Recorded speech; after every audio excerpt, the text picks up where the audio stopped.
Shalom and welcome to another in our series of podcasts from Temple Beth Am, a dynamic center for conservative Judaism in Los Angeles. Thank you for joining us today for transmitting the legacy of the Holocaust, the role of the Holocaust Museum. I'm so thrilled to bring together this panel with Beth Kean, who is the CEO of the LA Holocaust Museum of the Holocaust, Richard Hirschhaut, the founding director of the Illinois Holocaust Museum, and Elizabeth Gelman, the executive director of the Florida Holocaust Museum.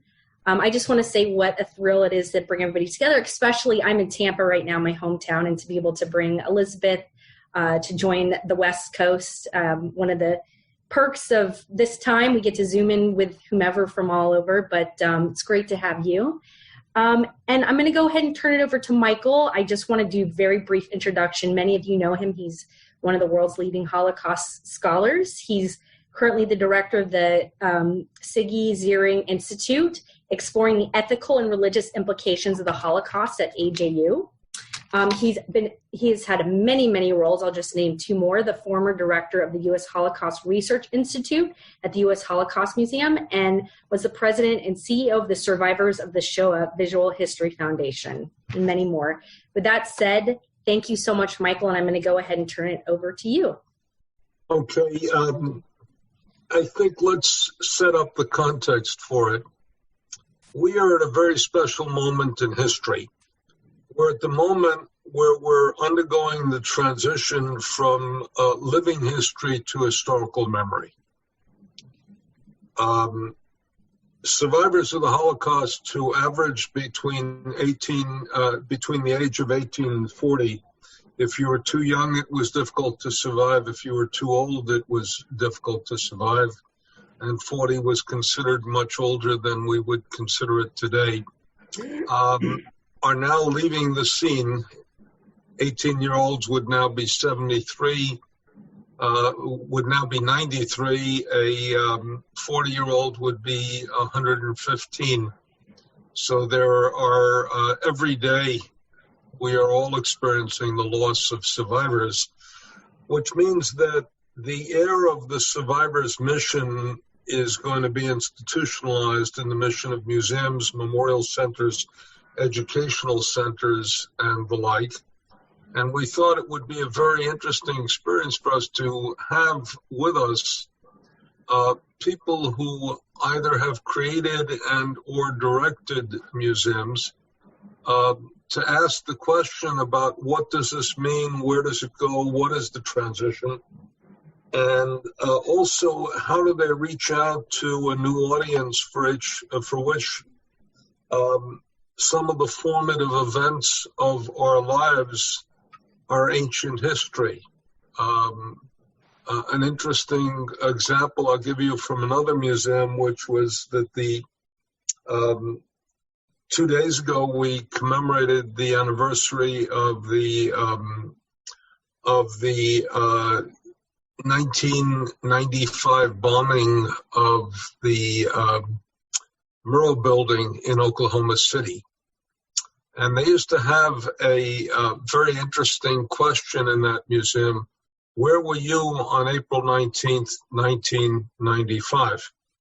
Now, you now have a whole generation that not only was not alive, you even have a generation whose parents were not necessarily alive 25 years ago.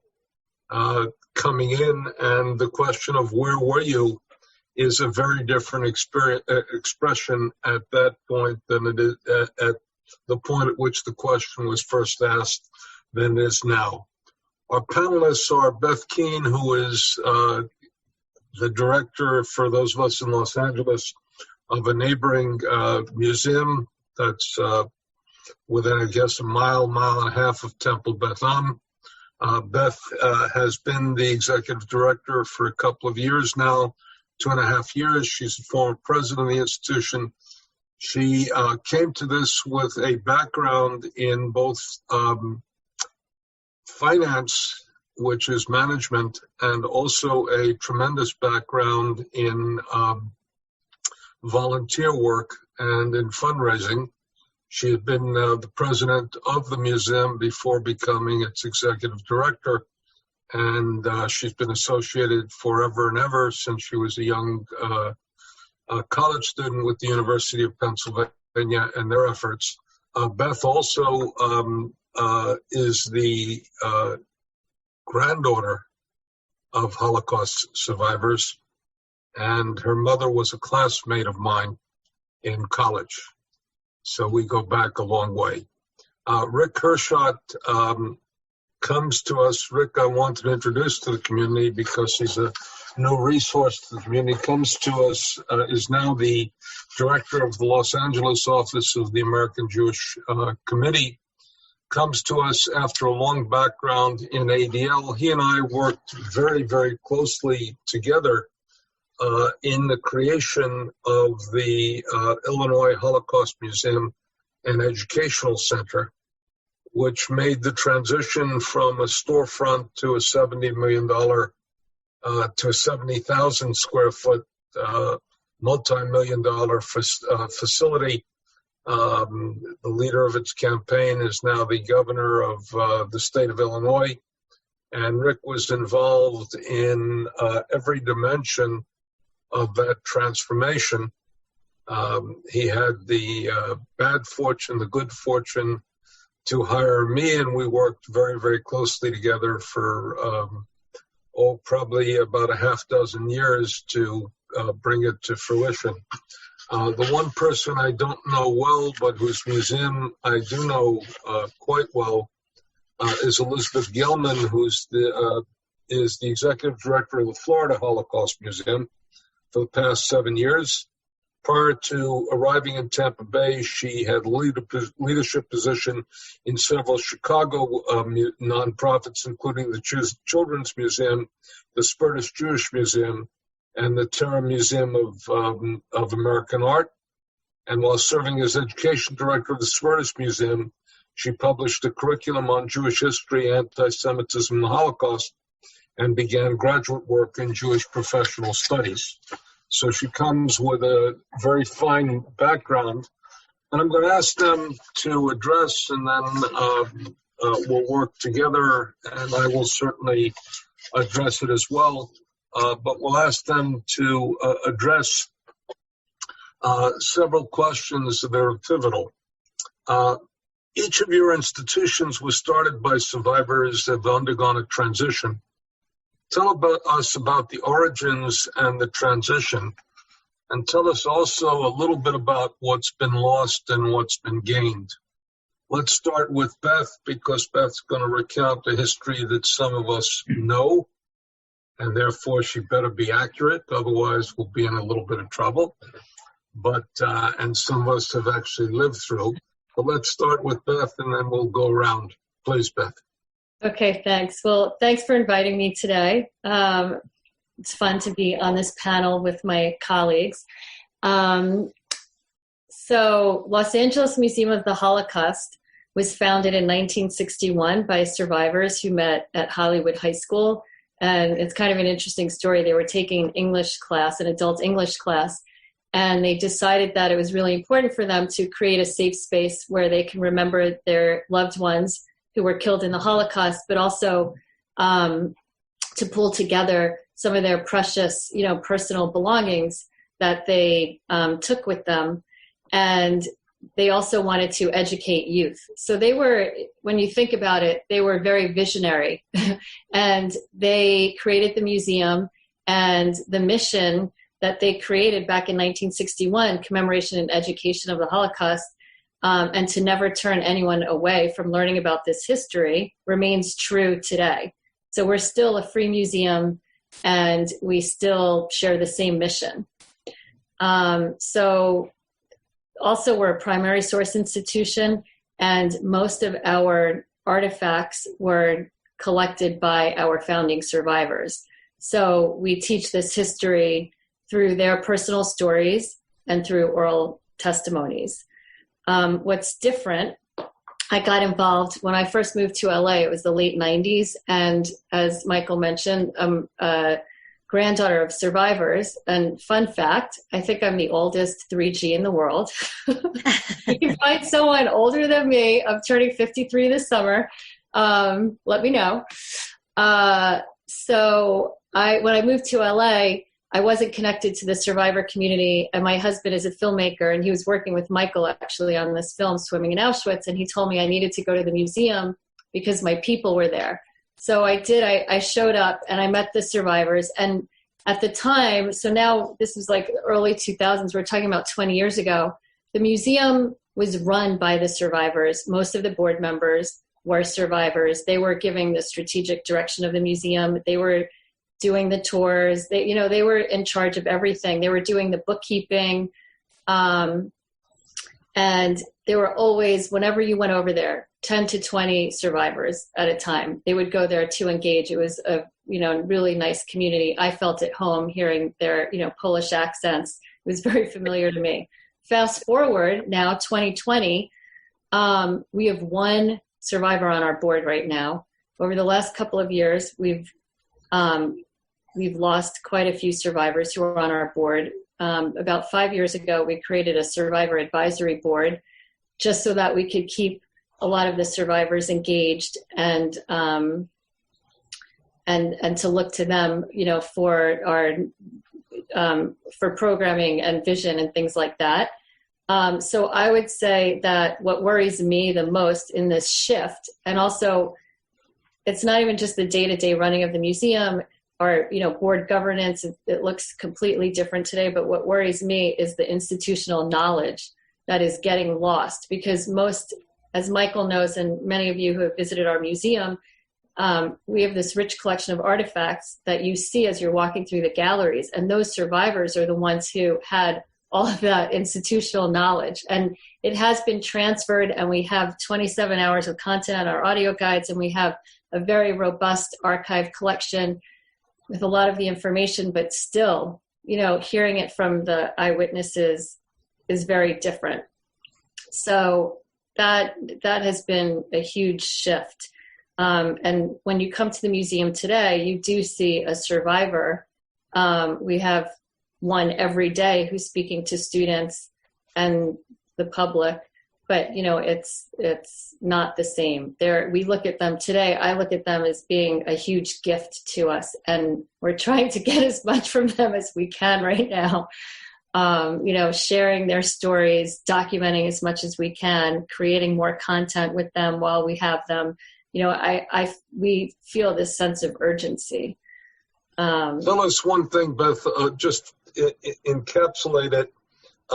For a period of time, you guys were the Wandering Jew, or the museum was the museum was a permanent museum, but in a series of temporary places. And right. what you've created and in the mid 2000s. Yeah. So every few years, the survivors lost their lease, and they would get nervous, and they would have to pull the exhibit together and create a new one. And so in the mid 2000s, it was really important. We decided that we needed a permanent location, enough moving around. And they really wanted to ensure, the museums will be around in perpetuity. And so we built the building that we're in now in Pan Pacific Park, and the city of LA generously donated the land for us to build on. And so we're celebrating our 10-year anniversary this year. And the survivors, when the building opened, I kid you not, there were a handful of survivors. Every time they walked in, they would bend down and kiss the floor because it was so, and they would have tears. I mean, it was such a dream for them, this for them. And then to see, the thousands of students that the museum could accommodate, that was a dream to them. And here we are 10 years later, and we've outgrown that space, and we're about to embark on a new campaign to build another building along the Grove Drive. So, which is more important than ever. I learned when we were speaking that Elizabeth goes by the nickname Beth, but not Liz. And since we have one Beth, and I'm not going to call you Liz, I'm going to call you Elizabeth. Thank you. We'll ask Elizabeth to speak. Otherwise, we're going to have Beth 1 and Beth 2. And We're used to it. We are used to it. We speak quite frequently together. Yeah, seem like one of the children's books that we used to read our kids. But Elizabeth, please. Sure. So thank you so much. And I'm so delighted to be here and to be talking about this, because I do think that it is certainly the most significant issue, or should be the most significant issue, that all Holocaust organizations are thinking about. So first of all, let me tell you where we're located, because I think that often people hear Florida and they think what an enormous Jewish community there is in Florida. And Florida has an enormous amount of Holocaust survivors, or had at one time. I think it still has one of the largest. But we are on the west coast of Florida. We're not on the east coast of Florida. We're not near Miami and Boca Raton. We're on the other side. We're in Tampa Bay. It's located in St. Petersburg. And I'm often asked why the museum is located there. And it's because the founder of our museum, who was a Holocaust refugee, was a man who got things done. He brought together the entire community, the Holocaust survivors that were there, the Jewish community, the non-Jewish community. It was an enormous task, and Walter Lobenberg certainly had what it takes to get things done. Not only did he begin the museum, that, like lots of museums, started with just a tiny room outside the Jewish Community Center, where they put up posters and they put a tiny little exhibit about Anne Frank that drew 50,000 people. So they saw that interest was there. So not only did he do that, but he was very instrumental in creating the Holocaust mandate for education in the state of Florida. So almost from its beginning, the Florida Holocaust Museum had a different type of role than most community museums, which is that we, of course, serve the Tampa Bay community, but we also serve the entire state of Florida, and we have a contract with the Department of Education. And, of course, we work with other centers that are throughout Florida, because there are other Holocaust centers, and we work with them. And they're in about 8 counties, but there are 64 other counties throughout Florida where our museum is their resource. So we are, again, created by refugees and survivors. And the museum went through transformation twice. First, about 15 years ago, when it decided to be accredited, go through the accreditation process by the American Alliance of Museums, to really bring everything of what we do up to the highest standard. It was an enormous, difficult project to get the museum accredited, and I know that because we were reaccredited 2 years ago, and I was here at that time, and I've also served as an accreditor at other museums, and so it was really wonderful to be able to dig in deep. The other big change and transformation of the museum came after, not only did the area go through the Great Recession in 2007, 2008, like the rest of the country, but the huge oil spill, the Exxon Valdez, impacted the area enormously. So at that moment, there was they weren't sure the museum was going to survive. It was in terrible trouble. And so the board chair who ended up hiring me came in, Marty Burrell, and he really revamped the museum, and it went from a board of like 65 people on the board to a more manageable 20 people. And choosing how to keep Holocaust survivors involved was part of the different advisory groups that happened. So instead of having a board that was, half of the people were Holocaust survivors, it changed right then. It began that transformation of bringing in the other generations. Though it still does, we still have Holocaust survivors on our board, and often they are that grounding that certainly I turn to when there's any question of how the museum should be moving forward. We always look to our Holocaust survivors to take their temperature. And so without them, and we went from when I got, there were 5 on the board, and now there's only 1. And then there are 2 on our advisory council. It changes the way, it necessarily changes the way we're doing things. So the only other thing I want to say about who we are and what we do, the difference there is not only do we have a collection of over 18,000 artifacts, but we have a significant collection of artwork, visual art, contemporary responses to the Holocaust and other genocide. There is a real sense of trying to create many portals for people to connect with the Holocaust. Just give us one more sense of where you're located in the town of St. Petersburg. Because that's also interesting to the museum itself. It's very interesting. So when I got to St. Petersburg, which was 7 years ago, I would have said that we were on the edge of the downtown area. And now the transformation in St. Petersburg itself, we are right in the heart of the museum district.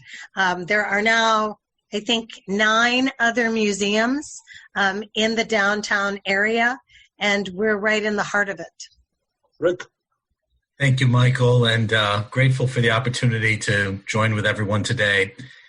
The Illinois Holocaust Museum is located in Skokie, Illinois, and you can probably still go almost anywhere in the world and, like a Rorschach test, speak the word Skokie, and it conjures up a certain image and a certain visual of the attempt of neo-Nazis, a band of neo-Nazis, to sow tremendous fear and intimidation by their declared intention to march and rally in Skokie in the mid-1970s. We're looking at 76 and 77. That's the period. And that's really the predicate event that led to the magnificent Illinois Holocaust Museum that today is now celebrating its 11th anniversary. We opened on April 19th, 2009. And Skokie is still to this day, while very much a richly diverse community, close to 100 languages are spoken within the village. In the 1970s, it became a haven of sorts. It became a place where, if you think for a moment of the population at the time, was a village of 70,000 people, 40,000 of whom were Jewish, 7,000 of whom were survivors of the Holocaust. So 10% of the entire population of that community were Holocaust survivors. And that became too attractive a target on the part of the neo-Nazi thugs that wanted to target and sow fear. I won't get into the details of that event, and there has been much written and spoken and films made about the events of Skokie, but that really was the moment in which survivors, at least in Illinois, began to find their voice. And out of that experience, created what was known as the Holocaust Memorial Foundation of Illinois, Inc. And I think to this day, that is still the legal name of the Illinois Holocaust Museum. A group of survivors, not unlike here in LA, not unlike in Tampa and St. Pete, a group of undaunted survivors with their own sweat and labor, put together a beautiful exhibit with their own precious artifacts. And for many, many years, the museum operated on a small storefront location attached to a tavern. And if you didn't know where you were going down Main Street in Skokie, you could very easily pass by. But inside its doors was a place of tremendous heart and love. And it's, I think, fair to say that little storefront that could literally transformed a generation of young people coming of age in Illinois and became the gateway into the house of learning about the Holocaust. And to their credit, the survivors were the first to see the state of Illinois, enact a mandate that a unit of instruction on the Holocaust be taught. Like many such mandates, it was unfunded, but nonetheless, it was the apparatus of government, the imprimatur of state government, saying it was an important value to begin to teach and understand this terrible time in history. Fast forward about 15 years, the survivors have many remarkable qualities, and one of them, of course, is a sense of smarts and vision and just looking forward. And this was the critical moment, late 1990s, when they began to realize that this small storefront would not outlive them. And they began to dream. They began to think about asking the questions, what if? What if we really reached very high? What if we reached out to philanthropists and others in the community and shared our dream with them? And they were simply unrelenting and fearless, and they approached the best of the best, including, as Michael mentioned, J.B. Pritzker, who, as we gather right now, is providing his daily briefing to the people of Illinois and the terrible times that Illinois, among many other states, are experiencing with COVID-19. And J.B. was hooked from the get-go. And that critical moment was really a moment in which the survivors, if we talk about a key change or a moment of transition, was the moment in which they trusted those of us. I am the son-in-law of survivors, but they trusted many of us who either had a direct or indirect or perhaps no specific experience with having lived through and witnessed this history. They trusted us to get it right and to be part of their circle and to try to create an institution that would do justice to their stories, to their histories, and carry it forward for generations to come. So a lot went into this. The survivors have been and continue to be, though we are sadly losing them, continue to be absolutely integral to the operation and the ethos and the heart and the soul of the institution. The Illinois Holocaust Museum is a 70,000 square foot facility, as Michael mentioned. It, on any given school day, will see 500 kids of all ages come through its doors.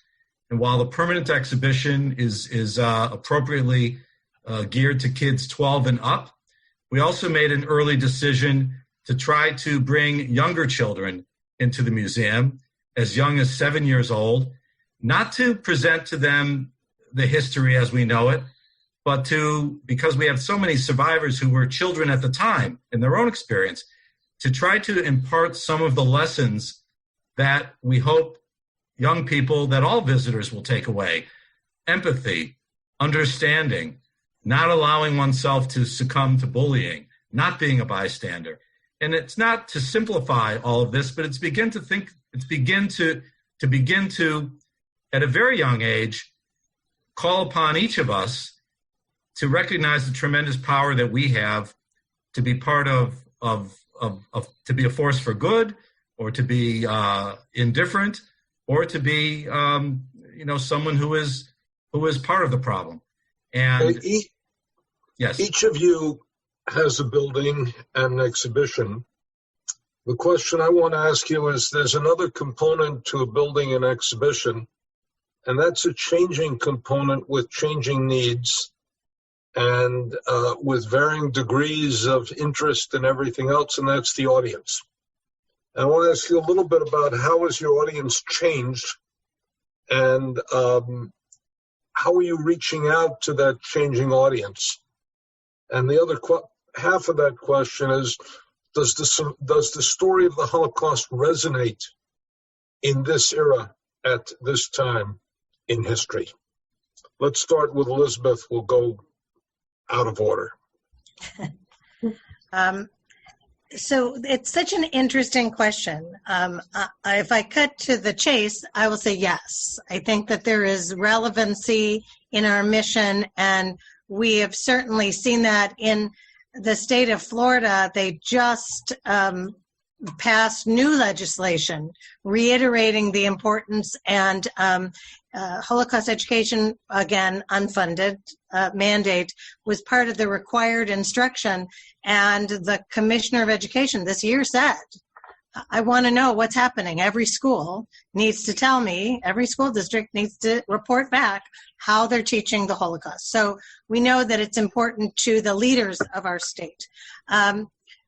I would say that when I first got here, it didn't seem to matter what we had in our temporary galleries, and we have a second floor this big. We started to experiment about 3 years ago with bringing in what I would call blockbuster shows, some specific to the Holocaust, like we had the Eichmann show, which brought in a lot of people, raised our attendance. We've done 2 shows that are, one about the Holocaust, all about Bill Graham and the rock and roll revolution, that brought in an entirely different crowd into the museum. I know the Illinois Holocaust Museum also scheduled that. We pushed the connection, Bill Graham's connections as a Holocaust survivor, pretty hard.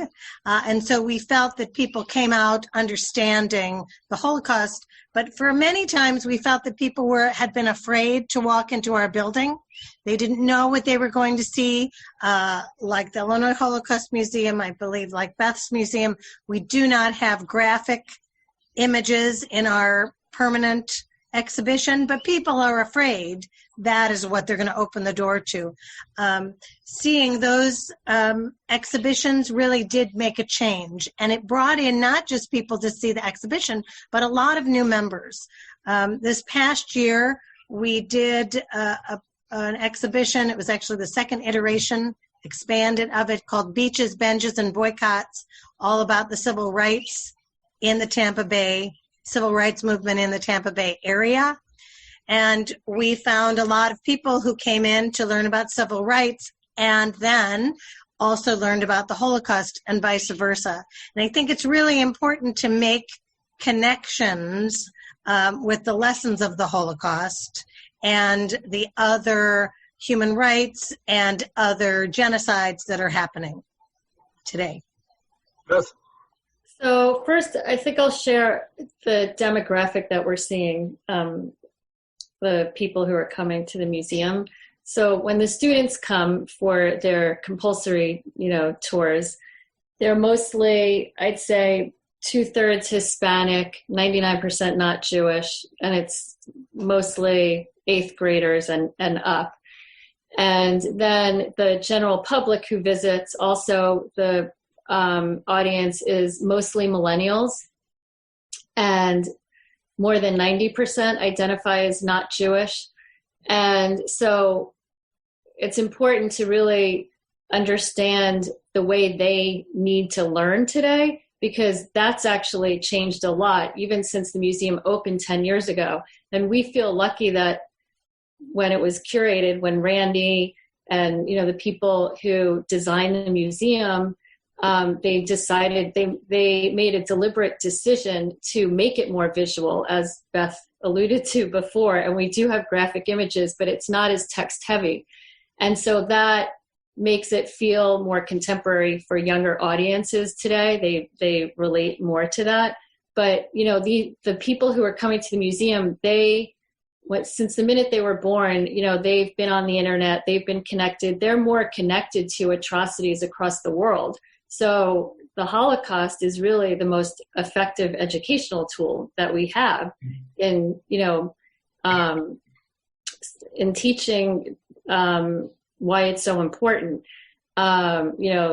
Everything leading up to 1933, even up to 1939, we spent a lot of time. And one of the things we just recently did, because of the recent rise in anti-Semitism and hatred, we added an exhibit called Symbols of Hate. And like Beth said, making it socially relevant to today. How can we make these connections? How can we understand the way young people are learning? They have shorter attention spans, so we have to make sure we're getting the content to them in a way that they can understand and where they don't lose interest. And we're finding also, because they're on their phones all the time, they don't necessarily want more screen time when they come to the museum. And so we do study our audience very closely and really try to understand how can we use the lessons from the Holocaust, make it relevant to today, make these cross-cultural connections. Even we don't have the luxury of space like the Illinois Florida Museum with special exhibits, but we will with our new building. So we're always trying to look for ways of bringing in different communities so we could have these conversations. So put a Holocaust survivor with a survivor from another genocide, and having these conversations, and young people can identify even when survivors tell their story, and you have a student whose parents aren't documented, and a survivor talks about a knock on their door. These students feel that connection right away, right? So just making these connections is really a critical part of how we teach today. And they also feel intensely the difference that a stamp in a passport might make. Exactly. With the difference between a green card and not a green card in our generation. And right. when borders were the difference between life and death in the Holocaust generation. Since we're talking a little bit of inside baseball, let me just say one word. One of the great tools of museums are special exhibitions. And every smart museum always calls it a special exhibition and not a temporary exhibition, because nobody wants to fund things that are temporary, and lots of people want to fund things that are special. And special gives you the opportunity to test, both to expand your mission and to test what's acceptable within your mission. So it's a very important inside tool by which museums think about their future and shape their future. Rick, tell us a little bit about the audiences that come to Illinois. Well, here too, I think, given with great credit to the survivors, had a broad, more global worldview from the very beginning. From the day that the doors opened to the museum, the Illinois Holocaust Museum also became the anchor institution for the Illinois Holocaust and Genocide Commission. The governor at that time, Pat Quinn, signed the law into effect in our building. And what that essentially did was created and sanctioned the opportunity for other communities that have faced the scourge of genocide to treat the museum, to treat the museum as a place of reflection and memory and commemoration. And that is something that is held true, whether it's the Armenian community, the Cambodian community. We talk about Darfur, we talk about Rwanda. We've brought survivors of other genocides together with Holocaust survivors, and it has essentially reinforced the human story. And that has certainly strengthened and expanded the audience as well. But I also just want to make a comment, just echo a comment that's been shared, and that is the imperative of contemporary relevance. There's so much going on in the world today that holds echoes and antecedents to the build-up to the Holocaust and to the years of the Holocaust. And I think I would be remiss on a program today on Yom HaShoah not to simply express, the feeling of anguish in reading the news brief last night that America's borders are closed to immigrants today.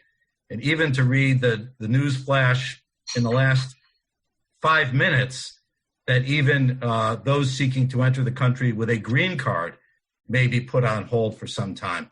And that is, history has come alive here, not in great ways. And these two, without wanting to create false comparisons, this is still a moment in which how we behave, how we conduct ourselves as a society, and as individuals within a democracy, raising our voice or being quiet or being indifferent still matters tremendously. And that's, I think, a powerful lesson to convey to our audiences. I'm going to pick up, I'm going to ask a couple more questions, but I want to invite the people who are with us to open their chat window and to ask some questions of their own to which the panelists will respond. Rick, you gave me the ideal transition, which is that if audiences change, the experience of audiences change. And there are two elements that I think have transformed what the audience deals with it as it goes through a Holocaust museum. It deals, number one, in a climate of increasing anti-Semitism / increasing hatred. And the second is a greater sense of the fragility of democracy. How has that changed the way in which you see your tasks? Beth? Am I on? Oh, okay. Yeah. Yeah. I think that young people today, and like I said before, because they have access to news from Twitter feeds and social media and whatnot, these symbols of hate are becoming more mainstream. And, a lot of people don't understand the meaning behind it. They don't understand what these symbols of hate truly represent. And we saw that last year, in Newport Harbor High School, when the students, formed a swastika from their party cups. It happened again at another local high school. So it's really important. Education is the key as we know it. That is the most critical thing. But the other thing that is so important, I think, is collaboration. We can't do this in a vacuum. And so I think it's really important. We have this amazing partnership between all of the Holocaust institutions in our country, including Illinois and Florida. And all of the topics that you're raising today, we meet and talk about. And, we share our vision and our strategies. And I think it's so important because we're all facing the same issues. And in order to really amplify, our efforts and impact, it's so important to really work together because we're all doing amazing things at a grassroots level. And we're all adapting to, these things that are happening in our own backyard and around the world.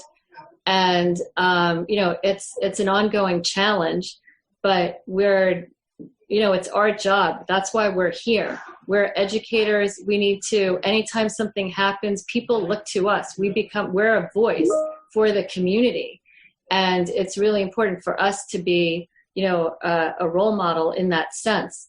And so, we're feeling that pressure to, in today's world, and we can't, indifference is not allowed. We have to use, while we have our survivors right now, they are the most important gift that we could turn to. And their messages, their stories, their messages, are so important.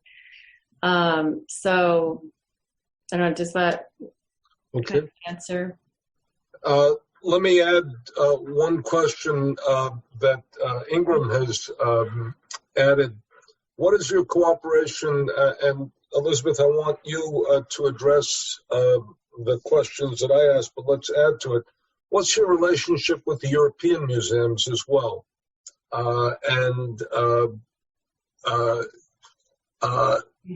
One of the challenges that we face as Americans that might be different than the European museums. And let's just add that to the component, add that to the mix. Thank you. What a great question, Ingram. And thank you, Beth, for talking about collaboration, because amplifying the impact is really important. And being able to work together and learn from each other and is really critical at this point, especially when things are transitioning in such a rapid pace. I think that if we aren't relevant, we should just, put up a statue and let people walk around and be done with it. That relevancy to today, drawing attention to what is happening in our world and in people's lives is absolutely critical for our mission to survive through the next few generations. The other thing I want to tell you about Tampa Bay and the state of Florida is that it's a very different place than Illinois or California. The Tampa Bay area had the closest margin of votes between Hillary Clinton and Donald Trump in the entire country. That's our area. So there are people with a lot of diverse political viewpoints, and we're very proud that we are one of the few institutions that garners and is able to allow reasonable discussions between people who are looking at the world through very different viewpoints. Because of that, using the lessons of the Holocaust has become a way to make people think about different ideas. We were about to open a special exhibition, Michael, all about the artwork of Arthur Szyk, who did a lot in propaganda. So not only were we examining Arthur Szyk, but we were talking about propaganda and the importance of being able to recognize images and the propaganda that we have around today. So being able to make those use our mission, again, I feel like it's really important, especially for who we are, that we ground everything into the Holocaust. We are still the Florida Holocaust Museum. We are not the Florida Holocaust and Human Rights or Genocide Museum. That's very important to our survivors, and it's important to our supporters as well. Even though both of those ideas, human rights and genocides, have been part of the museum since its infancy. But everything we do wrap very much into the mission of the Holocaust. I'm going to jump to Ingram's comment about the Holocaust museums in Europe. We do have relationships with them. We do talk to a lot of them. Our educator, who Michael, Ursula Szapinska, came from Poland and worked at Auschwitz and a number of different centers throughout Europe. And so she holds those relationships, which is really nice. And we're able to leverage those relationships. So when we're talking about teaching teachers or any of our educational curriculum, we do reach out to those museums in Europe, and it is very different. I can't stress that enough, how different it is to be a Holocaust center in Europe than it is in the United States. Let me touch on that just for 1 second to address Ingram's question as well. Probably 3/4 of the Holocaust institutions in Europe are located on historical sites. And that means that the people going there, and they have an advantage and a disadvantage. The advantage, which is unbelievable, is they have the advantage of authenticity, except on some of the sites where they've destroyed all the authenticity. And the disadvantage is they feel an obligation to tell the story of the site, and sometimes not the story that is beyond the site. And that becomes a limitation. We in the United States, but the war itself and the Holocaust itself occurred there. And one of the struggles we all had to make is how do you transition between that, a continent away 75 years in time, and our world. And that becomes a very important one. And to that, ironically, in the United States, the most powerful voice in making that transition has been the interaction between survivors and the audience. And that I want to touch on the second question, which is how do you come from the Holocaust to a message of hope? So, why don't you tackle that? Rick? Yeah. Okay. Let me, one point I wanted to make just to your earlier question about fragility of democracy and the moment in which we're living. And I think it's fair to say that each of the institutions represented today are involved in this way. One of the, I think, tremendous public service functions of the museum is the training of law enforcement. It's something I'm most proud of at the Illinois Holocaust Museum, that there is not a single new recruit cadet in the Chicago Police Department who graduates from the police academy without spending at least a full day in the museum, understanding the role and the failings of that protective function, that law enforcement function during the Nazi era. We think it creates a more empathetic and understanding and thoughtful officer as they begin to embark upon their careers. And so very, very, I just think it's an essential function to share. Can you repeat the third question, Michael? I'm sorry. And what we should say one more thing about them. They emphasize, or they experience 1933 through 1939 as a police experience. Right. In other words, for them, the important part of the exhibition, ironically, is the build-up to the Holocaust instead of the Holocaust itself. When in Washington, we used to take the military academies through, their important focus was on what happened during the Holocaust. When you took the police through, their important function was 33 through 39. And also now, I think increasingly, people look at 1918 through 1933 with the whole question of the fragility. Leah, you wanted permission to ask a question since you're our real, the Uber hostess. We have to give you the floor. So my question I'm asking as sort of a millennial, I am a millennial, and it ties into this question around hope.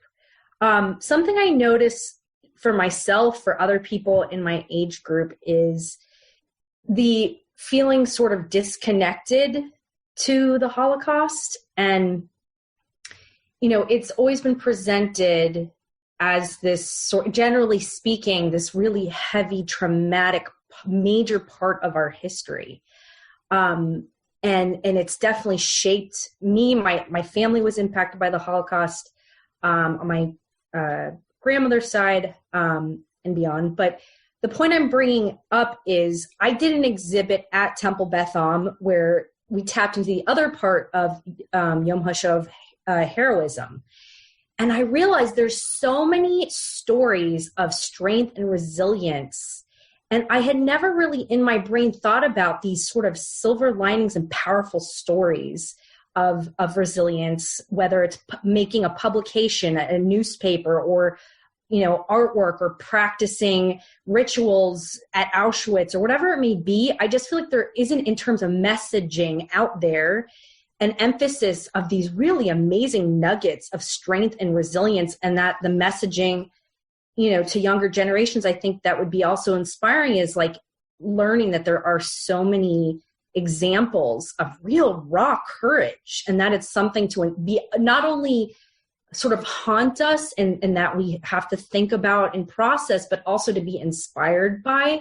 And I think it does tie into that, making it relevant. But I guess in terms of messaging, do you to the panelists, have you seen what I'm talking about in terms of younger generations wanting to connect to this story in sort of a different way or as a source of inspiration? So that's my. Yeah, can I answer first? I think Leah has lobbed you a softball, Beth. Thanks, Leah. So I got to know my grandparents really well because I was 40 when they passed away. And my grandmother, both of my grandparents, when they talked about their experiences, they talked about the spiritual resistance, which is what got them through it. So I heard stories of my grandmother when she talked about going to bed at night in the barracks. There was always someone who sang a lullaby. She was really young. She was only 12 or 13 when she first was in Auschwitz. And so, hearing these stories, my grandfather talked about the community, the brotherhood that he felt. They would share their bread. My grandmother peeled potatoes, which was, a coveted job. And she would hoard the skins and other prisoners who walked by, she would toss the skins out, and that saved their lives. And so I grew up hearing these stories, and at the museum, in all of our galleries, we talk about this type of resilience, spiritual resilience, intellectual resilience. We tie that theme into even when we talk about ghettoization, the Jews were forced immediately to move into the ghettos, but what did they do? They still obeyed the Sabbath. They still performed brisses if they could. They still celebrated, every holiday. They still taught their kids their math lessons. They tried to maintain their dignity as much as they could. And then, like you mentioned, there were the heroes, the people that worked in the resistance groups or non-Jews who risked their lives. And I think you're absolutely right. Bringing up all of these stories does resonate with young people today. And makes them think, well, what would I do in this situation? What kind of choice would I make? Would I be one of those people, going into the sewers and trying to smuggle food back if I was little? What kind of decision would I make? So it does inspire, provoke those kinds of discussions. But you bring up a really good point that I think is something important that all of our museums should really touch on. Let me add one brief thing, which is that actually I'll add it too. Audiences change by virtue of their experience.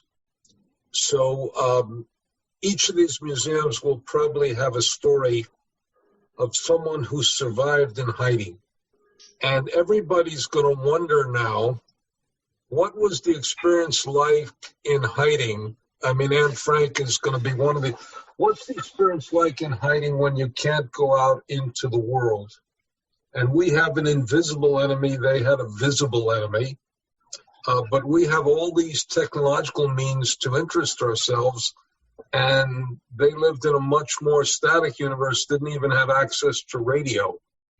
And I would bet that you'll hear question after question to survivors about that now in a way that you would not have heard before, because all of us have the experience of now not being in hiding, but being indoors, not being able to go out, not being able to do all the ordinary things. And how you endure that now will be an interesting question.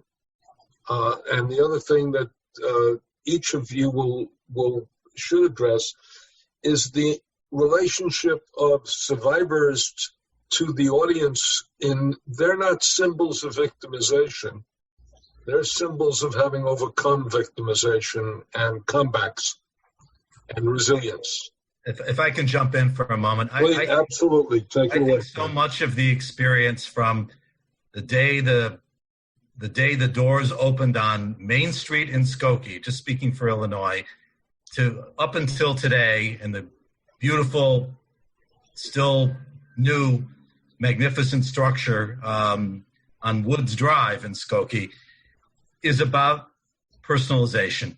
It's about the individual story. We had the great advantage when we were contemplating, as you well know, Michael, the creation of the museum, to be able to avail ourselves of this treasure trove of testimony from the Shoah Foundation. Some 2,000 Midwest testimonies, 1,000 of them from Illinois, another 1,000 from the collar surrounding states. And that has been an anchor part of the experience in the museum.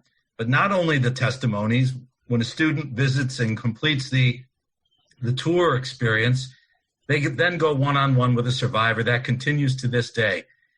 Time and time again, letters would come back from young students facing economic hardship, facing broken families, not knowing how to go get through another day in their lives, in their daily existence, and they drew tremendous inspiration from the story of the survivor. And some of these kids were even suicidal, and they had this experience and this encounter with the survivors. So I don't think we in any way should underestimate the tremendous power that we're really just scratching the surface of. And when we talk about a survivor in hiding, you may have seen the 60 Minutes piece that Leslie Stahl conducted, aired 2 weeks ago. It was recorded before all of the pre-quarantine days of just 5 weeks ago. And this was, again, the latest innovation, the latest way of connecting with an audience from the Shoah Foundation, called Dimensions in Testimony.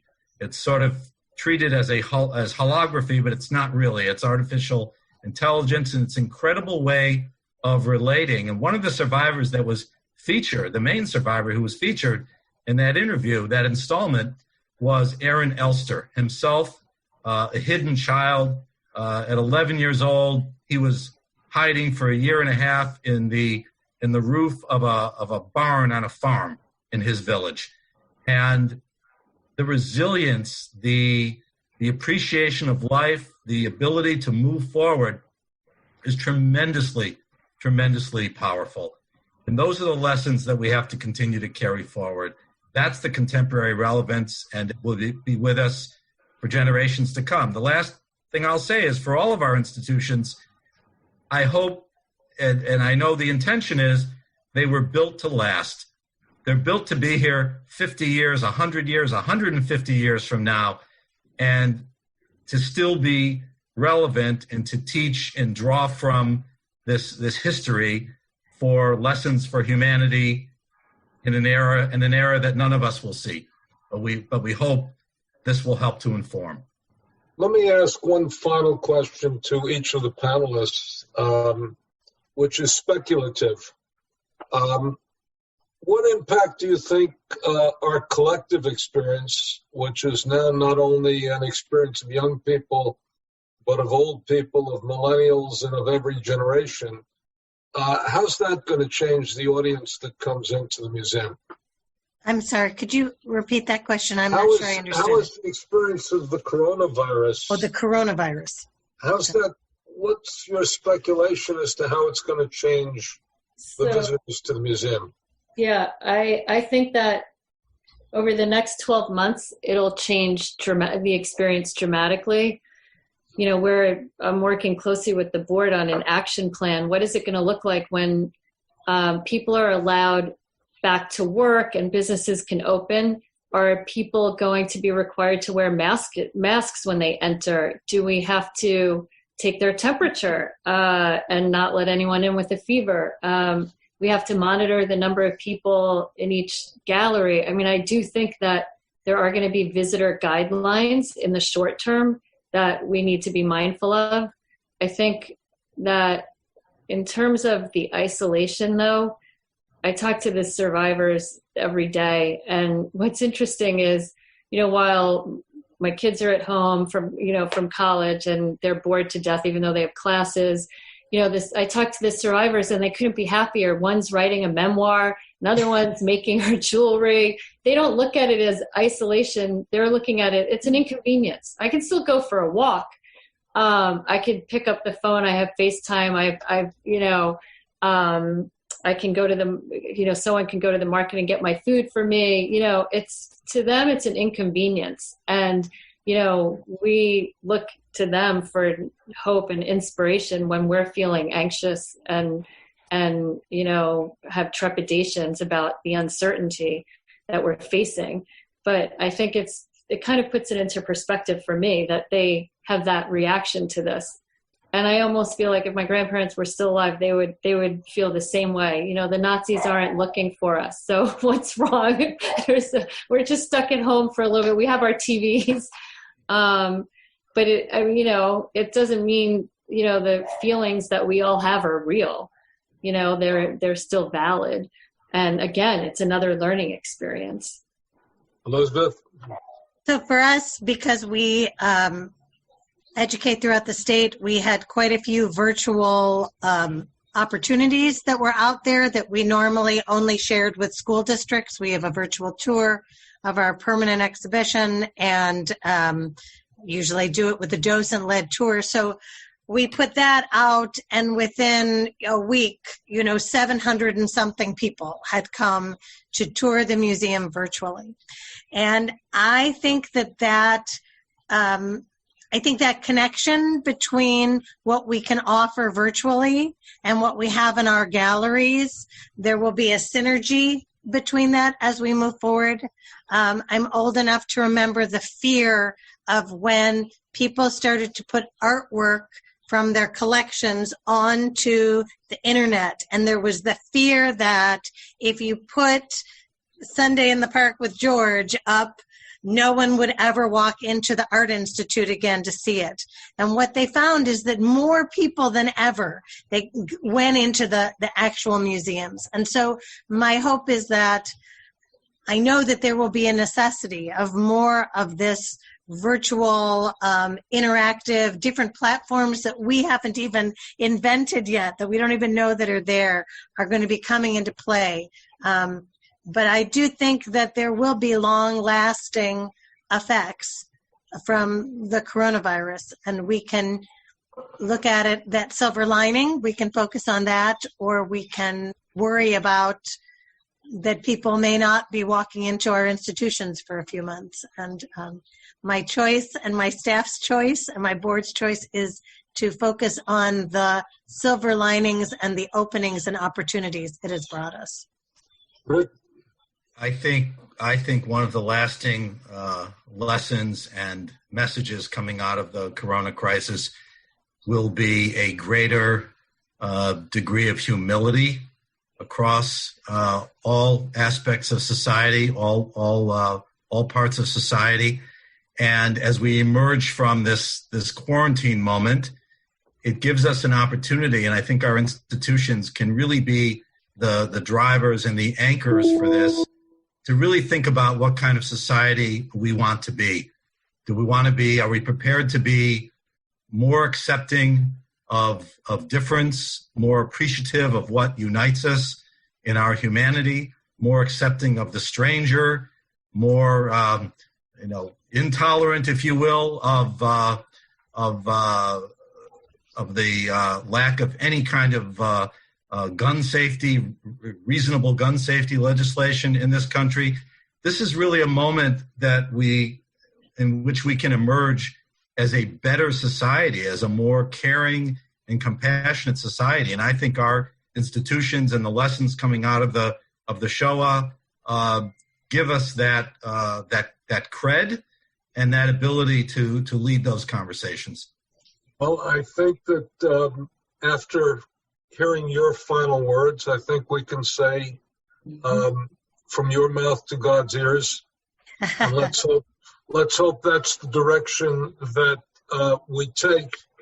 I think in answer to the question of hope, I think that's one of the most hopeful readings we have of this moment in time, and may it be so. Thank you very much, Elizabeth. Thank you very much, Rick. Thank you very much, Beth. Thank you, Leah, for organizing it. And thank you for the entire audience. And let's pause with one moment of silence for the victims of the Shoah. May their memory be a blessing and a warning. Thank you very much. You have been listening to another in our series of podcasts from Temple Beth Am, a dynamic center for conservative Judaism in Los Angeles. If you enjoy these podcasts, we invite you to write a review on the Apple Podcast site or wherever you get your podcasts. For more information about Temple Beth Am Los Angeles, go to tbala.org.